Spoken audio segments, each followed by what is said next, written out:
তারেক রহমানের দেশে ফেরা এখন টক অব দ্য কান্ট্রি। সব শঙ্কা অনিশ্চয়তা কাটিয়ে আসছে 25 ডিসেম্বর। দেশের মাটিতে পা রাখার কথা রয়েছে তার। ভারপ্রাপ্ত চেয়ারম্যানকে বরণ করতে সেরা প্রস্তুতি আর নিরাপত্তার বিষয়টিকে সর্বোচ্চ গুরুত্ব দিচ্ছেন নেতাকর্মীরা। তাদের প্রত্যাশা, তারেক রহমানের হাত ধরেই আসবে রাজনীতির গুণগত পরিবর্তন আর তৈরি হবে মানবিক বাংলাদেশ। শফিকুল হকের প্রতিবেদন। 25 তারিখে ইনশাআল্লাহ আপনাদের দয়া আল্লাহর রহমতে আমি দেশে ফিরে যাব। 5 আগস্ট পরবর্তী স্বৈরাচার মুক্ত নতুন বাংলাদেশে বিএনপির সবচেয়ে বড় শূন্যতা কেটে যাচ্ছে।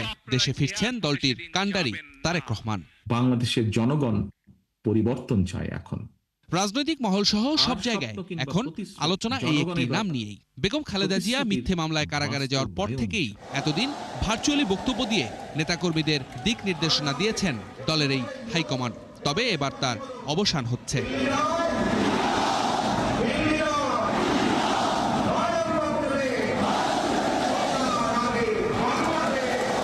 তারেক রহমানের দেশে ফেরায় উজ্জীবিত দলটির নেতাকর্মীরা। তারা বলছেন, আগামী নির্বাচনে দেশে থেকে সরাসরি নেতৃত্ব দিয়ে দলকে নিয়ে যাবেন অনন্য উচ্চতায়। জনাব তারেক রহমান আমাদের একটা ভালোবাসার জায়গা, আমাদের আবেগের জায়গা। আমরা তাকে নিয়ে মনে করি যে আমাদের সে বাংলাদেশকে নিয়ে এগিয়ে যাবেন, আমাদের স্বপ্ন দেখিয়েছেন, আমাদের স্বপ্ন দেখাচ্ছেন।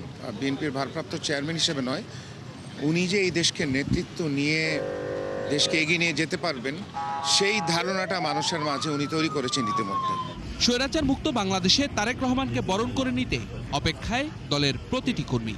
তার দেশে ফেরা ঠেকাতে যারা ষড়যন্ত্র করেছে, 25 ডিসেম্বর তার জবাব দেওয়ার কথাও বললেন মহানগর বিএনপির নেতারা। তারেক রহমান যেমন দেশের মানুষকে ঐক্যবদ্ধ করেছে আন্দোলন সংগ্রামে, আমরা আজকে ঐক্যবদ্ধ হয়েছি তাকে বরণ করার জন্য। কাজে এখানে যত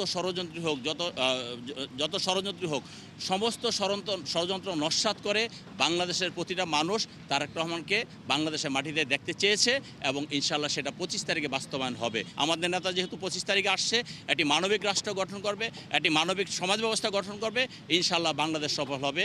সবার আগে বাংলাদেশ যে বক্তব্য আমরা দিচ্ছি সেটাই আমরা 25 তারিখে প্রমাণ করব। যারা দেশে বসে বিদেশি প্রভুদের সহযোগিতা নিয়ে ষড়যন্ত্র করছে, তাদের জবাবও বাংলাদেশের জনগণ দিবে বলে আমরা বিশ্বাস করি।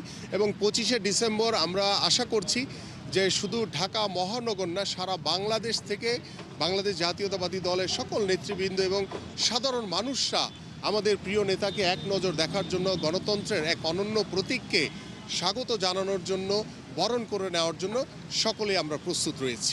নির্বাচনকে সামনে রেখে তারেক রহমানের এই ঐতিহাসিক প্রত্যাবর্তন সাংগঠনিকভাবে তো বটেই, মনস্তাত্ত্বিকভাবেও দলকে আরও শক্তিশালী করবে বলে প্রত্যাশা বিএনপির নেতাকর্মীদের।